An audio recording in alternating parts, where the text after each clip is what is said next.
जय श्री कृष्णा। मैं आचार्य ज्योति वैदिक एस्ट्रो केंद्र में आप सभी का स्वागत करती हूँ। आज हम बात करने जा रहे हैं शुक्र देव के राशि परिवर्तन की, जो 20 दिसंबर 2025 को हो रहा है।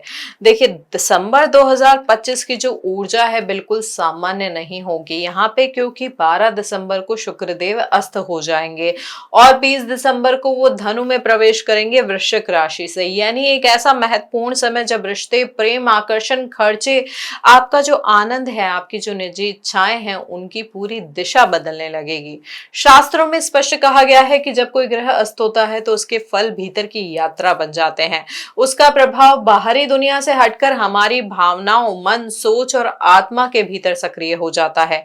चमक मन पड़ती है लेकिन गहराई बढ़ जाती है, और इस वर्ष ये गहराई और भी तीव्र है, क्योंकि जिस धनु राशि में शुक्रदेव प्रवेश कर रहे हैं वहां पहले से सूर्य देव और अस्त मंगल का तेज मौजूद है।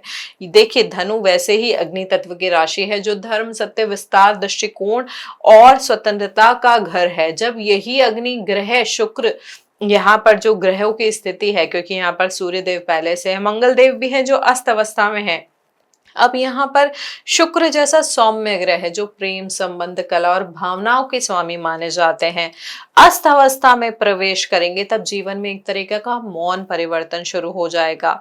शोर कम होगा, सोच बढ़ेगी, आकर्षण कम होगा, सिंसियरिटी बढ़ेगी, इम्पल्सिव डिसीजन कम होंगे, पर मेच्योरिटी और क्लैरिटी जन्म लेगी। यहाँ पर शुक्र के धनु में प्रवेश होने में शास्त्र कहते हैं कि प्रेम सिर्फ आकर्षण नहीं रहता, एक विजन बन जाता है, एक ऐसा रास्ता जहां व्यक्ति ये देखना चाहता है कि संबंध में आगे है क्या, असल दिशा क्या है, और उसकी भावनाएं किस सत्य की ओर इशारा कर रही है। लेकिन शुक्रदेव के अस्त होने की वजह से ये सारी ऊर्जा बाहर नहीं, भीतर काम करती है। व्यक्ति अपने आप से ही पूछने लगता है कि मैं किसे चाहता हूँ, मैं आखिर चाहता क्या हूँ, क्यों चाहता हूँ, किसके साथ सुरक्षित महसूस करता हूँ, और क्या मैं अपने भावनात्मक जीवन की सही दिशा में हूँ। यहाँ पर धनु राशि में सूर्य, अस्त मंगल और अस्त शुक्र का एक साथ मौजूद होना शास्त्रों में एक तरीके से अग्नि त्रिकोण जैसा प्रभाव माना गया है। यहाँ पर सूर्य अहम और स्पष्टता को सक्रिय करेंगे, मंगल अस्त होने से भीतर बेचैनी बढ़ेगी, सप्रेस एंगर इशू होंगे, असुरक्षाएं सतह के नीचे हिल सकती हैं। साथ ही शुक्र के हस्त होने से प्रेम, डिजायर और सॉफ्टनेस भीतर की तहों में चली जाएंगी। यहाँ इसका परिणाम यह होगा कि दिसंबर के अंतिम दिनों में लोग कम बोलेंगे लेकिन भीतर बहुत कुछ महसूस करेंगे। रिश्तों में थोड़ी क्लैरिटी आएगी, लेकिन पहले कंफ्यूजन के रूप में आएगी वो। यहाँ पर आकर्षण कमजोर हो सकता है लेकिन सिंसेरिटी थोड़ी बढ़ेगी, दिल दिमाग दोनों ही अपनी अपनी बातों पर अड़ने की कोशिश करेंगे। यह वक्त इंस्टेंट रोमांस का नहीं बल्कि मैच्योर रिलेशनशिप बिल्डिंग का है, जहां संबंध जो है समय लेकर पर मजबूत दिशा पर टिकेंगे। देखिए, धनु की जो राशि है, जो धनु में ये अग्नि तत्व की वजह से चीजें बढ़ी हुई है, ग्रहों की स्थिति की वजह चीजें बढ़ी हुई है, यहाँ पर यह भी समझना जरूरी है कि बाकी ग्रहों की क्या स्थिति है, क्योंकि बाकी ग्रहों की दृष्टि, त्रिकोण या फिर केंद्र में संबंध इस ऊर्जा को सही तरीके से डायरेक्शन भी दे सकता है।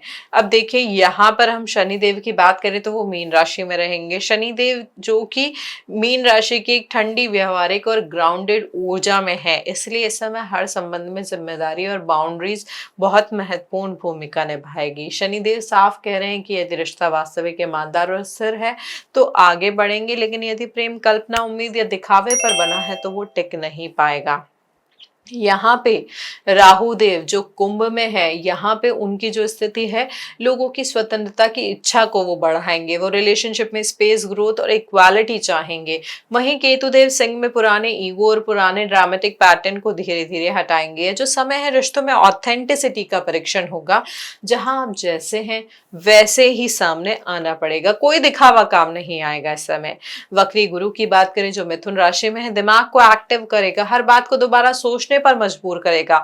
बातचीत थोड़ी धीमी होगी, गलतफहमियां बढ़ सकती है, क्लैरिटी देर से मिल सकती है लेकिन मिलेगी बहुत पक्की और मैच्योर। शुक्र अस्त की जो स्थिति है, देखिए, शुक्र अस्त यानी भावनाएं भीतर, मंगल अस्त यानी ऊर्जा भीतर, गुरु वक्री यानी निर्णय भीतर। ये जो पूरा अलाइनमेंट है, एक साइलेंट कार्मिक सॉर्टिंग जैसा समय है, जहां जीवन पुराने पैटर्नों को साफ करता है और सच्चे रिश्ते को आगे बढ़ाता है। इस अवधि में 5 बड़े परिणाम साफ दिख रहे हैं। पहला, दिल की जगह दिमाग अधिक सक्रिय होगा और लोग भावुकता से नहीं तर्क से फैसला करेंगे। दूसरा, रिश्तों का सत्य परीक्षण होगा, जो सच्चे हैं वो आगे बढ़ेंगे, जो भ्रम है वो टूटेंगे।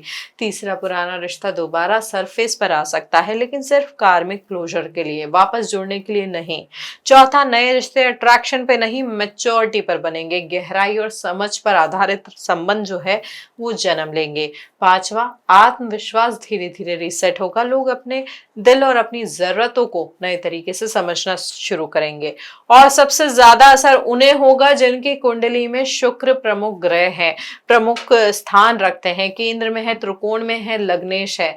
देखिए, जिनका विवाह या प्रेम जीवन पहले से तनाव में है, जो ब्रेकअप या हीलिंग फेज से गुजर रहे हैं, जिनकी कुंडली में शुक्र सूर्य, शुक्र मंगल, शुक्र शनि, शुक्र राहु संबंध बना रहे हैं, और विशेषकर वो लोग जिनके जीवन में अभी शुक्र या गुरु की महादशा या अंतरदशा चल रही है, उनके लिए स्थिति थोड़ी ज्यादा कॉम्प्लिकेटेड हो सकती है। देखिए, ये समझिए कि दिसंबर का ये जो ट्रांजिट है, एक केवल गोचर नहीं है, ये एक गहरा लेसन है। यह समय सिखाएगा, प्यार दिखाने की चीज नहीं, समझने की चीज है। रिश्ता चमक दमक नहीं, दिशा मांगता है।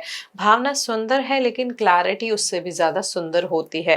शुक्र अस्त है तो प्रेम अंदर ही अंदर कोई दिशा मांग रहा है, सच्चाई मांग रहा है, मैच्योरिटी मांग रहा है। ये सारे के सारे ग्रह मिलकर ये कह रहे हैं कि ये जो समय है, आपको आपके हृदय का वास्तविक ट्रूथ समझना होगा, देखना होगा, और इस क्लैरिटी के साथ आगे बढ़ना होगा। अब हमने समझा कि कौन कौन से ग्रहों का गोचर हो रहा है शुक्र के इस ट्रांजिट के अलावा, और वो क्या प्रभाव डाल रहे हैं।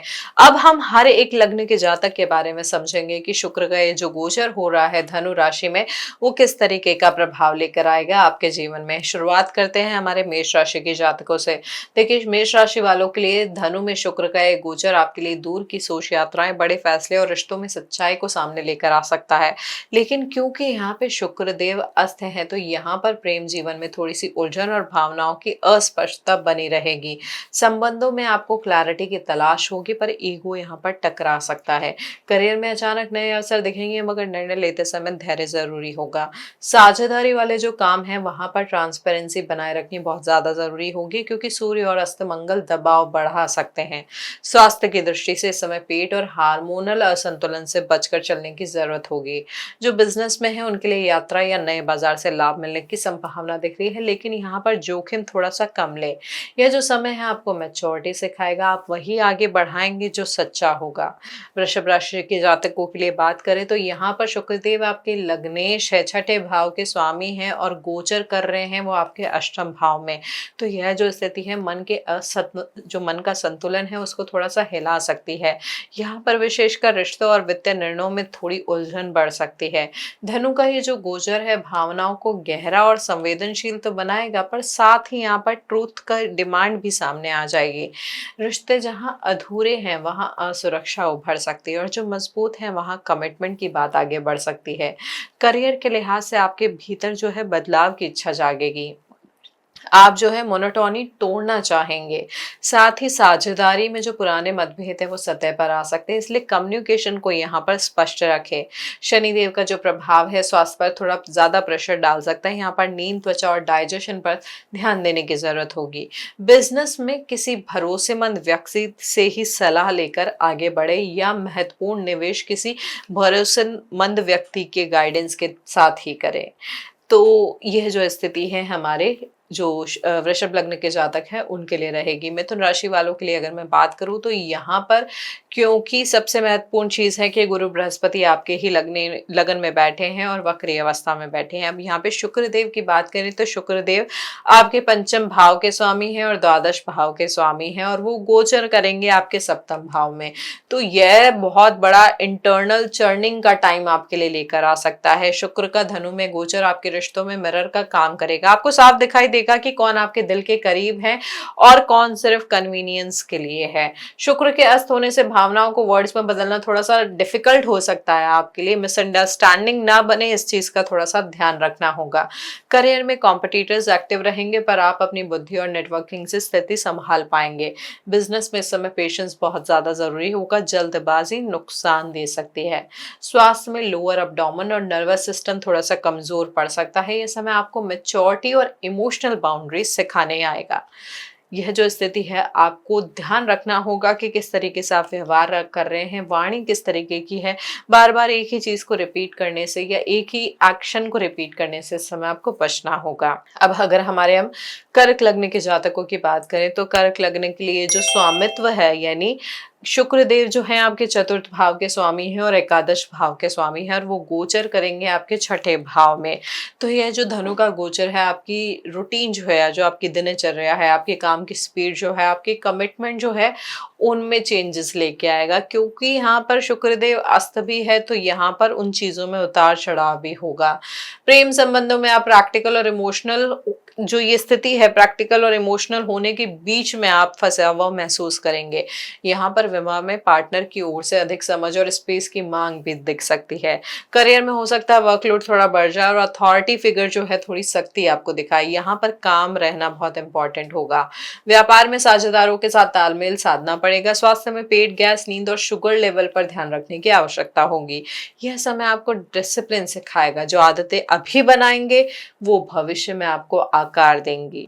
सिंह लग्न के जातकों की बात करूं तो शुक्रदेव आपके तीसरे भाव के और दशम भाव के स्वामी हैं और वो गोचर करेंगे आपके पंचम भाव में, जो कि आपके क्रिएटिविटी के भाव को जगा रहे हैं। पर शुक्र अस्त होने से दिल और दिमाग सिंक में नहीं रहेंगे। प्रेम में अट्रैक्शन रहेगा पर क्लैरिटी कम होगी। कमिटेड लोग हैं जो वो अननेसेसरी ओवर थिंकिंग में जा सकते हैं। करियर की बात करें तो आप स्पॉटलाइट में रहेंगे, मगर यहाँ पे सूर्य और अस्त मंगल की जो स्थिति है इरिटेशन थोड़ी सी बढ़ा सकती है बातों में, इसलिए यहाँ पर सॉफ्टनेस रखने की आवश्यकता होगी। बिजनेस में नए क्लाइंट जुड़ सकते हैं, लेकिन निगोसिएशन में पेशेंस बहुत ज्यादा जरूरी होगा। स्वास्थ्य के लिहाज से या हार्ट रिलेटेड चीजों पे थोड़ा सा ध्यान देने की जरूरत है। हार्ट की अगर आप ऑलरेडी पेशेंट है तो यहाँ पे बीपी को मॉनिटर प्रॉपरली करें। साथ ही साथ हार्मोनल इम्बैलेंस की सिचुएशन भी आ सकती है, तो यहाँ पर इन चीजों का थोड़ा सा स्वास्थ्य के लिहाज से ध्यान रखें। ये जो समय है आपको सिखाएगा कि असली मजा या असली जॉय तभी स्थायी है जब आपका ईगो शांत हो। कन्या राशि के जातकों के लिए बात करें तो शुक्र का गोचर आपके गृहस्थ जीवन में हलचल लेकर आ सकता है, क्योंकि यह गोचर आपके चतुर्थ भाव में हो रहा है और शुक्र देव आपके दूसरे और नवम भाव के स्वामी हैं। यहाँ पर घर के वातावरण को लेकर सेंसिटिविटी बढ़ सकती है और अस्त शुक्र की वजह से इमोशंस जो है अंडर करंट बन सकते हैं। प्रेम में पुरानी बातें या पुराने पैटर्न दोबारा ट्रिगर हो सकते हैं। विवाह में प्रैक्टिकल कॉन्वर्सेशन जरूरी होंगे, वरना यहाँ पर इंडिफरेंसेस आ सकते हैं। करियर में बदलाव की इच्छा होगी और कुछ नए अवसर भी दिख पाएंगे। बिजनेस में जमीन जायदाद या होम बेस वर्क में लाभ की संभावना दिख रही है। देखिए यहाँ पे स्वास्थ्य के लिहाज से चेस्ट रीजन जो है या लोअर बैक का इस समय आपको ख्याल रखना होगा। यह समय आपको इनर स्टेबिलिटी और इमोशनल क्लैरिटी सिखाएगा। हमारे जो तुला लग्न के जातक हैं उनकी हम बात करें तो देखिए उनके लिए गोचर बहुत महत्वपूर्ण है, क्योंकि तुला के लग्नेश होते हैं शुक्रदेव और साथ ही साथ ये आपके अष्टम भाव के स्वामी हैं और ये जो गोचर हो रहा है आपके तीसरे भाव में हो रहा है। तो यहाँ पर यह जो स्थिति है मन और रिश्तों में क्लैरिटी को थोड़ा कम कर सकती है। देखिए धनु का ये गोचर कम्युनिकेशन को हाईलाइट करता है। आप अधिक खुलकर बोलने की कोशिश करेंगे, लेकिन क्योंकि अस्त अवस्था है तो जो बोलना चाह रहे हैं और जो सामने वाला उसको किस तरीके से समझ रहा है उसमें थोड़ा सा डिफरेंस होगा। यहाँ पर प्रेम में ऑनेस्टी भी बहुत महत्वपूर्ण होगी। छोटे राज यहाँ पर तकलीफ दे सकते हैं। साथ ही साथ करियर में शॉर्ट ट्रैवल्स, मीटिंग और पेपर वर्क भी बढ़ सकता है। बिजनेस की बात करें तो बिजनेस में सिबलिंग्स या क्लोज नेटवर्क से लाभ की संभावना दिख रही है। स्वास्थ्य के लिहाज से एलर्जीज, थ्रोट या स्ट्रेस से जुड़े मुद्दे आपके लिए उभर सकते हैं। इन चीजों का इस समय ध्यान रखने की बहुत जरूरत होगी। यह जो समय है आपको रिलेशनशिप मैच्योरिटी और कम्युनिकेशन मास्टरी देगा। अगर आप वही रिश्ते आगे बढ़ाएंगे जहां प्रॉपर क्लैरिटी आपको दिख रही है। वृश्चिक लग्न के जातकों की अगर हम बात करें तो यहाँ पे यहाँ पर जो शुक्र देव की स्थिति है, शुक्र आपके द्वादश भाव के स्वामी है और सप्तम भाव के स्वामी है और वो गोचर कर रहे हैं आपके दूसरे भाव में। यहाँ पर वित्तीय निर्णय बहुत महत्वपूर्ण बनेंगे, लेकिन क्योंकि शुक्र देव अस्त है तो इम्पल्सिव खर्चों से इस समय बचना होगा। देखिए यहाँ पर आपका इंक्लाइनेशन आएगा कि मुझे ये लग्जरी आइटम खरीदना है, ये मुझे घर में ना ये अच्छी वाली चीज लेके आनी है। बजट ना होते हुए भी आप उस तरफ खिंचेंगे, तो यहाँ पर इसी तरीके के खर्चों से, इम्पल्सिव एक्सपेंसेस से आपको बचना होगा।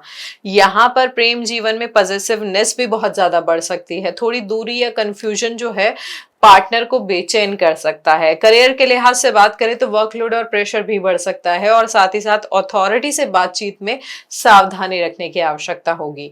यहाँ पर बिजनेस में गेन होंगे पर डिले भी हो सकते हैं रिजल्ट में। स्वास्थ्य के लिहाज से यहाँ पर शुगर के जो पेशेंट है, जिनको डायबिटीज की प्रॉब्लम है या लोअर एब्डोमेन रिलेटेड कोई इशू है, तो ये वाली चीजें बढ़ सकती हैं, तो इन पर ध्यान देने की आवश्यकता रहेगी।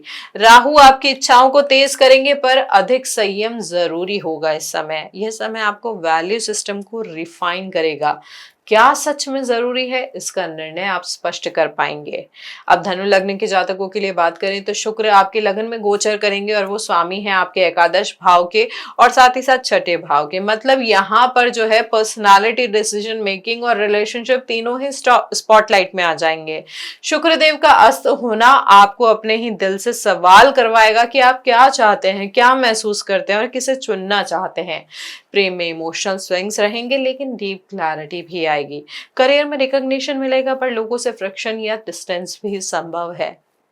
यहाँ पे जो आपकी टोन है, जो आपकी वाणी है, जिस तरीके से आप बोलते हैं, वहां पे उसमें सॉफ्टनेस लाने की जरूरत होगी। बिजनेस में एक्सपेंशन की थिंकिंग बनेगी और लॉन्ग टर्म प्लानिंग भी बेनिफिशियल होगी। स्वास्थ्य के लिहाज से ऊर्जा थोड़ी सी अस्थिर हो सकती है, अचानक थकान ज्यादा बढ़ सकती है, एसिडिटी ज्यादा बढ़ सकती है। यहाँ पर क्योंकि लग्न में ही आपके सूर्यदेव होंगे, मंगल देव भी होंगे, शुक्र देव भी होंगे, जिनमें से मंगल देव और सूर्यदेव अस्त भी है, तो यहाँ पर आपको ध्यान रखने की संभावना, मतलब आपको ये भी ध्यान रखना है कि वाहन चलाते समय भी ध्यान रखना है और किसी चोट की स्थिति भी आपके लिए बन सकती है, तो यहाँ पर थोड़ा संभल कर चलने की जरूरत होगी आपको। यह जो समय है वैसे आपको एक नई पहचान, नई दिशा और डीपर ट्रुथ देने आया है, तो इस टाइम को प्रॉपरली यूटिलाइज करें। मकर लग्न के जातकों के लिए बात करूं तो यह आपके इनर वर्ल्ड को जगाने आ सकता है। शुक्र का धनु में जो गोचर है, हिडन इमोशंस और सेपरेट डिजायर जो है उनको बाहर लेकर आ सकता है। क्योंकि यहाँ पे शुक्र अस्त भी है तो आपकी भावनाएं व्यक्त ना कर पाने से आप थोड़े परेशान हो सकते हैं। प्रेम में जो है बैक एंड फोर्थ एनर्जी रहेगी, पुराने व्यक्ति की याद या पुराना अनरिजॉल्व अध्याय सामने आ सकता है।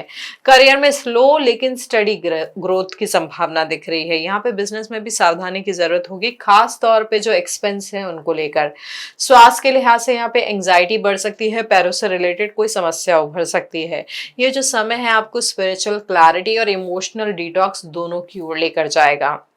हमारे कुंभ लग्न के जातकों की बात करें तो यहाँ पर राहु देव आपके लग्न में है। अब शुक्र का जो ये गोचर हो रहा है धनु में, कहीं ना कहीं आपकी सोशल लाइफ और रिलेशनशिप को एक्टिवेट करेगा, क्योंकि अस्तवस्था में भी है तो फ्रेंडशिप और लव के बीच में एक थिन लाइन बनी रहेगी। किस पर भरोसा करें, किससे कितनी दूरी रखें, यह तय करना थोड़ा सा मुश्किल होगा। करियर में टीम वर्क और बढ़ेगा पर ईगो क्लैशेस भी इस समय हो सकते हैं। बिजनेस में गेन्स तो दिखाई दे रहे हैं पर सही व्यक्ति पर भरोसा करना इस समय बहुत जरूरी होगा। स्वास्थ्य में हाइपरटेंशन या नर्वस स्ट्रेस से बचने की समय आपको जरूरत होगी। यह जो समय होगा आपके सपनों को प्रैक्टिकल शेप देगा, बस सही लोगों के साथ आपका चुनना होगा। सही लोग आपके आसपास रहें, उन्हीं के साथ आप एक्सपैंड करें, डील करें। यह समझना होगा कि कौन है वो सही लोग और किन के साथ आप आगे बढ़ सकते हैं। अब अगर हम बात करें हमारे मीन राशि वालों के लिए, तो शनिदेव जो आपके लग्न में स्थित है, साथ ही साथ जो शुक्र का ये गोचर हो रहा है आपके दशम भाव में, आपके करियर वो स्टेटस पे ये फोकस लेकर आ रहा है। यहाँ पर अथॉरिटी फिगर से मतभेद हो सकता है, गलत फहमियां बन सकती है। बातों को बहुत ज्यादा पर्सनली ना लें इस समय। प्रेम में आप स्टेबिलिटी चाहते हैं पर पार्टनर आपकी इमोशनल डिस्टेंस को लेकर सवाल उठा सकता है। बिजनेस में पेशेंस इस समय आपका सबसे बड़ा हथियार साबित हो सकता है। अगर आपने पेशेंस रखा तो यहाँ पर अच्छे गेन्स की संभावना भी आपके लिए बन सकती है। स्वास्थ्य के लिहाज से जॉइंट पेन, फटीग या आइस से रिलेटेड कुछ इशू हो सकते हैं, तो उन चीजों पे थोड़ा सा ध्यान दें। यह जो समय है आपको लॉन्ग टर्म सक्सेस की दिशा में डिसिप्लिन सिखाएगा। धीमी चाल ही समय आपकी सबसे बड़ी जीत होगी। तो देखिए, यह है हमारा विश्लेषण शुक्र के इस धनु गोचर का, मेष से लेकर मीन तक का। अब जैसा हम आपको हर बार बताते हैं कि यह समझने की आवश्यकता होती है कि गोचर का परिणाम है, शुक्र की स्थिति आपकी जन्मकालीन कुंडली में कैसी है, किस तरीके से है, युति कैसी है, जो हमने शुरुआत में आपको बताया था। अगर ग्रहों का प्रभाव उस तरीके का है, पाप ग्रहों से दृष्टि दृष्टि या युक्त है तो शुक्र का ये परिणाम आपके लिए और थोड़ा ज्यादा नकारात्मक हो सकता है, इसलिए जन्मकालीन कुंडली का विश्लेषण आवश्यक होता है। फिर भी कुछ ऐसे आसान उपाय हैं जिनके द्वारा हम शुक्र के प्रभाव को संतुलित कर सकते हैं। देखिए, सबसे पहले आप क्या कर सकते हैं, शुक्रवार को सफेद या हल्के रंग पहनना आपके लिए शुभ होता है। उसके अलावा कपूर और चंदन की सुगंध का उपयोग करें। तांबे के बर्तन में जल रखकर सुबह सूर्य देव को चढ़ाएं। जिंदगी में जिनसे आप सच्चे रूप में भावनात्मक रूप से जुड़े हुए हैं उनके प्रति सॉफ्टनेस रखें, ग्रैटिट्यूड रखें। यह भी अपने आप में एक बहुत बड़ा उपाय होता है शुक्र के परिणामों को संतुलित करने के लिए। किसी भी रिश्ते में अनकही भावनाएं या गलतफहमियां हो तो उन्हें बिना गुस्से के शांत स्वर में व्यक्त करना शुक्र की ऊर्जा को शीतलता देता है। अविवाहित लोग क्या कर सकते हैं, शुक्रवार की शाम को दीपक और घी से भगवान विष्णु और लक्ष्मी जी की आराधना कर सकते हैं। जो विवाहित जातक भी हैं जिनके वैवाहिक जीवन में इस समय कॉन्फ्लिक्ट चल रहे हैं, मिसअंडरस्टैंडिंग चल रही है, वो भी उपाय कर सकते हैं। इससे क्लैरिटी मिलेगी, सही दिशा मिलेगी, व्यक्ति के मन और स्वभाव को आप समझ पाएंगे, जो दूरी है वो मिट पाएगी। और साथ ही साथ हमारे विवाहित जातक क्या कर सकते हैं, एक सरल सा उपहार अपने पार्टनर को दे सकते हैं। जरूरी नहीं वो कोई चीज हो, शब्दों के रूप में भी या एक जेस्चर के रूप में भी आप अपने पार्टनर को किसी भी तरीके से अप्रिशिएट कर रहे हैं, उनको वैल्यू दे रहे हैं, उनकी रिस्पेक्ट कर रहे हैं, तो यह भी शुक्र की ऊर्जा को हार्मोनाइज करती है स्थिति। तो यह जो समय है बाहरी दिखावे का नहीं है, अंदर की ऑथेंटिसिटी को सशक्त करने का है। इसलिए किसी भी रिश्ते को हल्का, सहज और सत्यवादी रखने से शुक्रदेव की जो कृपा है वो अच्छे से बढ़ती है, उसमें सकारात्मकता आती है। तो ये कुछ आसान उपाय हैं जो आप डे टू डे लाइफ में, इसे बेसिकली हम कहेंगे कि लाइफस्टाइल चेंज कहेंगे, इन्हें उपाय नहीं कहेंगे, क्योंकि ये आपको डेली रूटीन में या आपके जीवन में आपने इन उपायों को उतार लिया तो आपकी लाइफ जो है वो ट्रांसफॉर्म हो सकती है। तो देखिए, दिसंबर का ये जो गोचर है शुक्रदेव का, ये केवल एक गोचर नहीं, एक इनर अवेकनिंग है। दिसंबर का ये जो ग्रहों की युति है, ये जो संयोजन है, वो कह रहा है कि प्रेम अब केवल खूबसूरत शब्द नहीं मांगता, वह दिशा, ईमानदारी और मैच्योरिटी मांगता है। सूर्य देव जो सच में दिखाएंगे आपको, अस्त मंगल भीतर की एनर्जी को रिफाइन करेंगे, अस्त शुक्र भावनाओं की आवाज आपको सुनाएंगे, और वक्री गुरु ये पूछेंगे कि आप जो चाहते हैं क्या वह वास्तव में आपके लिए सही है। धनु की अग्नि जो है रिश्तों को साफ साफ देखने का साहस देगी, कौन साथ चलेगा कौन नहीं, कौन सच है कौन इल्यूजन, यह समय आपको अपने दिल को नए सिरे से समझने का अवसर देगा। अगर आप इस अवधि को शांति से, सिंसियरिटी से और अवेयरनेस के साथ जीते हैं तो जनवरी से आपका प्रेम जीवन एक नई नींव पर खड़ा होगा, मजबूत होगा, साफ होगा और बिल्कुल इंटेंशनल होगा।